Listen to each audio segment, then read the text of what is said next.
is Shalini from Sanskrit and welcome to our channel. Have you ever cheated someone, felt bad about it? If yes, तो अच्छी बात है. But what if I told you कोई आपको रोज cheat कर रहा है और बिल्कुल रिग्रेट नहीं कर रहा? टॉपर बनना आसान नहीं है और टॉपर बने रहना उतना ही मुश्किल है. And you know what? Topper बने रहने के लिए MNCs बहुत ज्यादा मेस्ड अप चीजें करती हैं और इन सब का डायरेक्ट इम्पैक्ट पड़ता है हमारे ऊपर.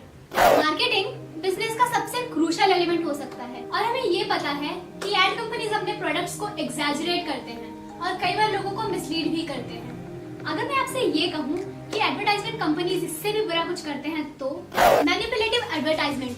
डीबीएस नाम की एक कंपनी जिसके हाथ में लिटरली पूरी माइनिंग इंडस्ट्री है ने एक एड कैंपेन स्टार्ट किया saying the only way for a man to show his love is by getting expensive diamonds. जबकि कंपनी के चेयरमैन ने खुद ये कहा कि diamonds are intrinsically worthless. This might not seem that bad, but think about those who cannot afford expensive diamonds and think about the pressure at a typical Indian wedding. और ये सिर्फ एक एग्जांपल है. Think about the social pressure that women have to go through just because beauty product companies ने beauty की marketing इस तरह से की हुई है. I being a dark skinned girl, some may feel inferior due to these ad campaigns, and it's difficult for us just because the society also wants us to be what these ads tell them. अगर आपको लगता है कि ये बुरा है, तो wait, there's worse. Here is Ansel Keys. Ansel Keys ने प्लॉट डेटा की हेल्प से ये प्रूव किया कि फैट्स रिस्पॉन्सिबल है for the rising heart conditions, जिसे डिसप्रूव किया इस साइंटिस्ट ने जॉन यटकिन, जिसकी रिसर्च का एंसल ने पब्लिकली मजाक बनाया. क्यों? क्योंकि उसके पास बैकअप था शुगर इंडस्ट्रीज का और यटकिन ने ये प्रूव किया कि शुगर रिस्पॉन्सिबल है for the rising heart conditions. पर अफसोस उसकी बात का किसी ने भरोसा नहीं किया. Although he was right. और यही नहीं, शुगर इंडस्ट्रीज कई सालों तक साइंस पैनल को अपने सपोर्टर से भरता रहा और ना जाने कितने ही लोगों की डेथ्स के लिए रिस्पॉन्सिबल है. Do you think they feel bad about it? This guy here is an orangutan. Orangutans are losing their home because of us. How? Palm oil. Palm oil plantation के लिए vast forest कट किए जाते हैं. Palm oil कई बड़े companies के popular products में use किए जाते हैं जिन्हें कोई फर्क नहीं पड़ता है कि वो नेचुरल एनवायरनमेंट्स डिस्ट्रॉय कर रहे हैं. एंड पाम ऑयल सिर्फ एक एग्जांपल है. Major companies and industries quite frequently exploit pristine environments. WWF की एक रिपोर्ट के हिसाब से we have lost 60% of our wildlife in the past 44 years. और ऐसे कितने सारे स्पीशीज थे जो हमारे देखने से पहले ही खो गए. What if I tell you इस लिस्ट पे इससे भी बुरा कुछ है. फार्मर सुसाइड के बारे में तो पता ही होगा.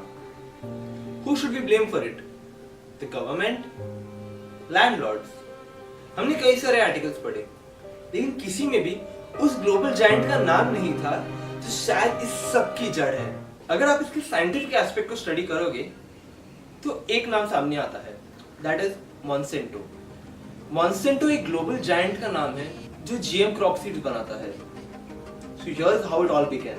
मॉन्सेंटो ये दावा करती है कि उसके सीड्स बेटर यील्ड देते हैं और बॉलवर्म नाम के एक पेस्ट से रेजिस्टेंट भी है, जो काफी हद तक सच है.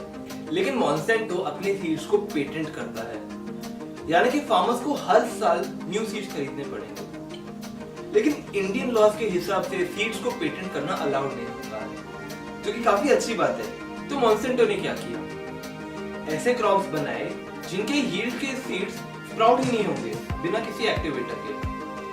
यानी कि लॉ के होने पर भी फार्मर्स को हर साल न्यू सीड्स खरीदने ही पड़ेंगे. तो मॉन्सेंटो आपको सीड्स तो दे देती है लेकिन ये नहीं बताती है कि अच्छे क्रॉप यील्ड के लिए उस क्रॉप को बहुत स्पेसिफिक कंडीशंस और बहुत सारा पानी लगता है, जिसके लिए फार्मर्स को लोन लेना पड़ता है. और नेक्स्ट ईयर पेस्ट पर इस क्रॉप का असर कम होने लगता है, यानी कि पेस्ट एक रेजिस्टेंस डेवलप करता है, यानी कि फार्मर्स अगले साल उतना इनकम जनरेट नहीं कर पाते हैं, जिसकी वजह से लोन बढ़ता जाता है.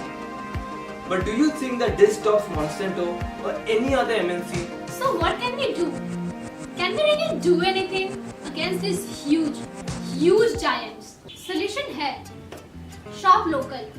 Local businesses चाहकर भी नेचर को उस हद तक एक्सप्लॉइट नहीं कर सकते हैं. लोकल बिजनेसेस को सपोर्ट करने से लोकल इकोनॉमी बढ़ती है और लोकल एम्प्लॉयमेंट रेट्स भी, जिससे ग्रॉस हैप्पीनेस भी बढ़ती है.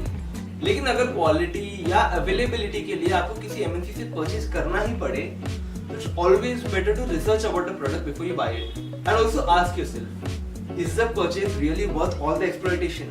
Sadly इस जैसे वीडियोस को इंडियन यूट्यूब कल्चर पे ज्यादा एक्सपोजर नहीं मिलता है. So we would really appreciate it if you could share this video and subscribe to our channel Science City. And also if you have small scale business, so comment it down in the comment section below.